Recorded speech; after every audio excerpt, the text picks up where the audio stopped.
Bonjour à tous, je suis Cécilia Pica de Revers et vous écoutez Soit le changement, le podcast qui vous aide à surmonter le burn-out et retrouver énergie, clarté et épanouissement dans votre carrière. Franchement, j'étais épuisée, mais pas simplement fatiguée. C'est un épuisement total, un truc qui te prend tout. Vous avez peut-être déjà connu ce moment où en fait, vous avez l'impression de toucher le fond, mais malgré tout, en fait, il faut continuer. Et je passais ma vie dans ma boîte mail. C'était devenu une obsession. Comme pour me sentir bien, il fallait que chaque email soit traité. 0 message non lu. Et dès que je me réveillais, sauter du lit, mon premier réflexe, c'était de répondre à tout de suite. Et bizarrement, en fait, les tâches vraiment importantes, je les repoussais ou je les fuyais.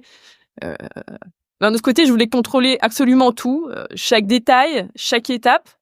Tout devait passer par moi et j'avais du mal à déléguer, en fait, par peur que ce soit pas fait, en fait, comme je l'aurais fait. Et ça, c'était épuisant. Et j'arrivais pas non plus à dire non, en fait. Peu importe le client, peu importe le projet, même quand c'était avec du recul irréaliste, que ça m'arrangeait pas, en fait, j'acceptais. Et si le client changeait d'avis ou me demandait des modifications, la dernière minute, je disais oui, mais je passais mon temps en fait à jongler entre les projets, une équipe stressée et moi je stressais encore plus. J'avais en fait cette angoisse constante aussi que, je sais pas, les clients soient mécontents et me laissent des avis négatifs et c'est devenu une obsession. Et quand il y avait des erreurs en fait dans l'équipe, tout de suite en fait, je m'énervais, mais au fond, je pense qu'il me faisait vraiment peur, c'était l'idée de devoir virer quelqu'un. Ça, franchement, ça me dévastait. Et je pense que le pire dans tout ça, c'est qu'en fait, ça vous suit partout. C'est-à-dire, le soir, le week-end, même quand vous essayez de vous détendre, en fait, votre cerveau, il continue à tourner. Je dormais mal, je me sentais pas vraiment performante dans mon boulot. Et le pire, c'est que j'étais pas vraiment là, en fait, pour ma famille. Alors, j'étais présente, enfin, même pas physiquement présente, on va dire, mais mentalement, c'était toujours... je pensais toujours au boulot. Et mes enfants, eux... Finalement, quand ils faisaient des bêtises, en fait, à chaque petit incident, je sais pas, un verre renversé ou une dispute pour un jouet, je perdais très vite patience. Et après, je me sentais terriblement coupable. Franchement, il y a des moments où j'ai vraiment rêvé de tout lâcher et de partir loin. Je ne sais pas si vous vous reconnaissez dans ce témoignage et dans ces mots, mais moi-même, quand je repense à cette période, je réalise à quel point ça fait écho à mon propre burn-out. Et le résultat, c'est que j'étais anxieuse, dépassée et surtout très irritable et frustrée et je me sentais souvent complètement piégée.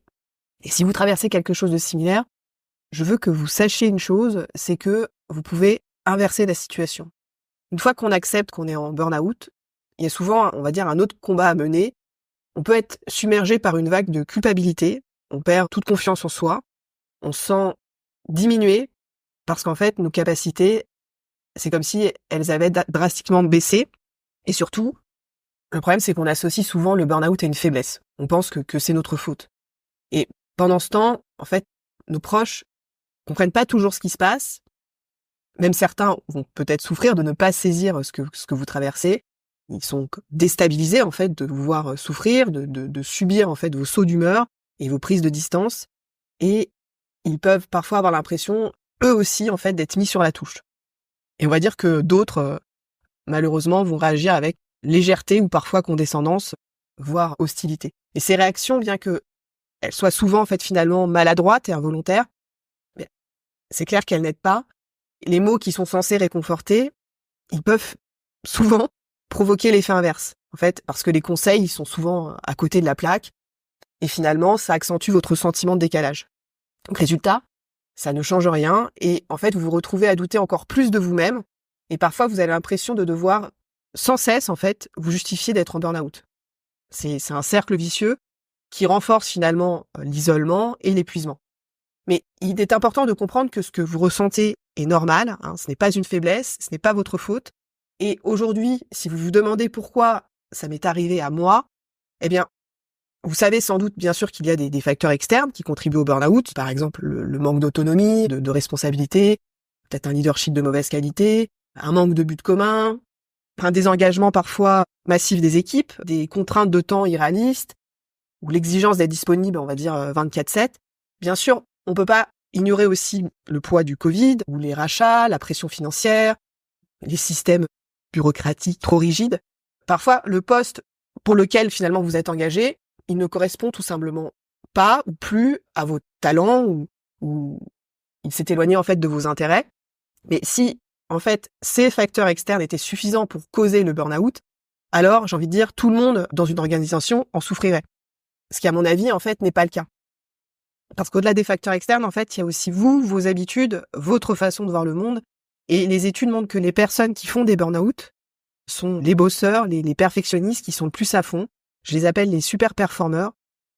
Généralement, les personnes qui tombent en burn-out, elles sont intelligentes, elles sont talentueuses. C'est des performeurs, on va dire, de haut niveau, généralement très motivés, ambitieuses, dynamiques. Et ce sont des gens qui sont capables de résoudre n'importe quel problème et de performer de manière constante à très haut niveau. Et le problème, c'est que ces personnes, elles ont tendance à être très exigeantes, impatientes et finalement peu tolérantes envers l'inefficacité et l'échec. En fait, elles veulent que les choses soient bien faites du premier coup, rapidement, parfaitement. Ce sont des perfectionnistes, des personnes qui cherchent aussi à plaire aux autres, souvent très charismatiques. Et elles accumulent généralement une longue liste de qualifications, de compétences, d'expériences. Alors, ce sont aussi généralement, on va dire, des réparateurs, des problem solvers vers qui les personnes, tout le monde se tourne parce que rien ne les dépasse jusqu'au jour où quelque chose tourne mal et en fait, la magie, on va dire, les quitte momentanément. Mais le burn-out ne peut pas être défini uniquement, ce que je veux dire, par des critères démographiques comme l'âge ou la profession. Et ce n'est pas une question de simple accumulation de tâches. Ce qui permet de mieux cerner le phénomène, c'est d'examiner des facteurs internes comme la personnalité, le comportement, l'éducation, la manière de réagir aux événements. Et c'est tout cela qui contribue au processus, on va dire, insidieux menant au burn-out. Le burn-out, il résulte souvent d'une vision de la vie, du travail et de la réussite. Cette quête de performance, elle peut se manifester par un besoin constant de tout bien faire, voire de tout faire parfaitement. Ça mène parfois au perfectionnisme et tout doit être accompli selon des standards de qualité extrêmement élevés. Ces standards souvent irréalistes finissent par peser lourdement en fait sur la charge mentale et physique. Et cette recherche de performance et de réussite, elle devient presque une logique de vie. On l'applique à tout, au travail, à la famille, au couple, même à l'éducation des enfants.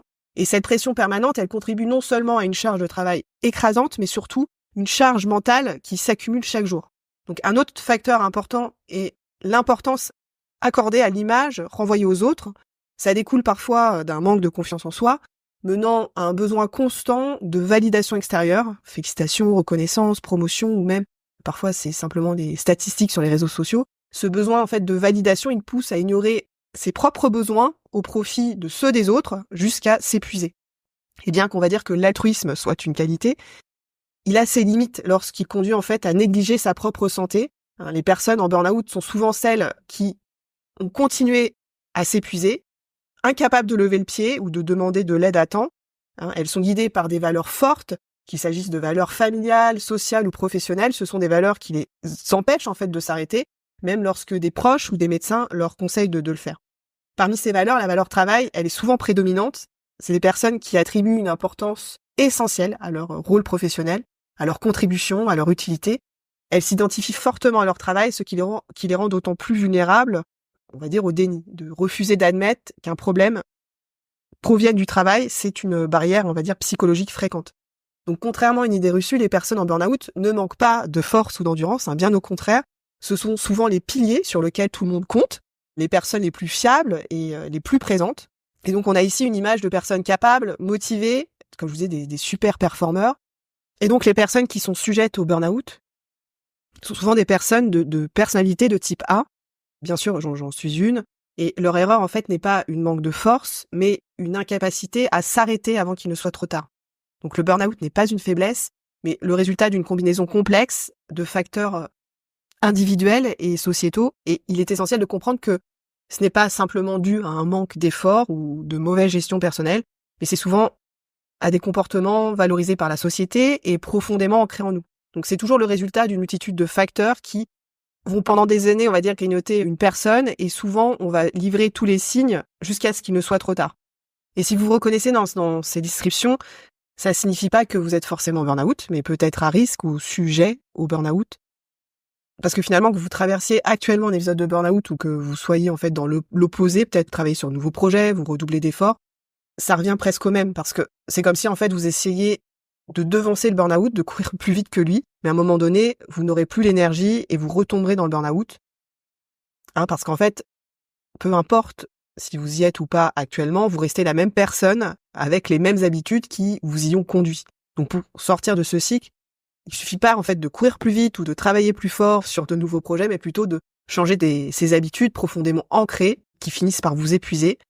Et bien sûr, la meilleure prévention, ça consiste à s'écouter, à poser des limites, à prendre en compte les signaux d'alerte qui viennent de votre entourage ou parfois de votre propre corps, parce que le déni, c'est une spirale dangereuse. Il faut parfois accepter de ralentir, de lâcher prise, de se remettre en question pour éviter le pire. Mais la bonne nouvelle, c'est quand on comprend ça, c'est qu'on comprend aussi qu'on n'est pas cassé, qu'on n'a pas besoin d'être réparé, que le burn-out, c'est une condition temporaire qui peut arriver à tout le monde, surtout aux personnes de personnalité de type A, des personnes ambitieuses, très motivées, parfois des bourreaux au travail qui ne disent jamais non, qui veulent résoudre chaque problème, aider chaque personne. Dans tout ça, c'est que vous n'avez simplement pas appris à en sortir. C'est de rebondir sans craindre la rechute, sans parfois laisser partir, on va dire, sa carrière au mur, et sans perdre son identité et ses valeurs. Donc le burn-out n'est pas un simple accident, c'est un processus qui se met en place pour des raisons précises, souvent multifactorielles. Et bien sûr, il y a des facteurs externes, comme les conditions de travail, les exigences de l'entreprise ou les imprévus de la vie. Ce sont des éléments sur lesquels nous avons finalement peu de contrôle. Il existe aussi des facteurs internes qui jouent un rôle crucial, votre personnalité, votre éducation, votre culture, la manière dont vous réagissez aux situations, que ce soit dans vos pensées ou dans vos actions. Et ces éléments, ils façonnent votre vision de la vie, du travail, de la réussite. Souvent, il peut y avoir des éléments aussi dans l'histoire personnelle, la posture, le rapport au travail, qui expliquent pourquoi on en arrive là. Et c'est en explorant ces aspects que l'on peut comprendre pourquoi vous avez peut-être glissé sur cette pente qui mène au burn-out. Donc si vous vous reconnaissez dans ce que je viens de partager, vous avez envie de sortir la tête de l'eau, de retrouver du plaisir dans votre vie professionnelle et personnelle, je vous invite à réserver une session découverte avec moi. Pendant ce moment, on pourra parler de votre situation, identifier ce qui vous épuise vraiment, explorer aussi des outils concrets pour vous aider à retrouver énergie, sérénité et équilibre. Et vous n'avez pas à choisir entre votre carrière et une vie épanouie. Je suis là pour vous aider à prévenir ou à sortir de l'épuisement et à bâtir une stratégie qui vous correspond. Pour la réserver, il suffit de cliquer dans les notes de cet épisode ou sur mon site internet soit-le-changement.com. À bientôt.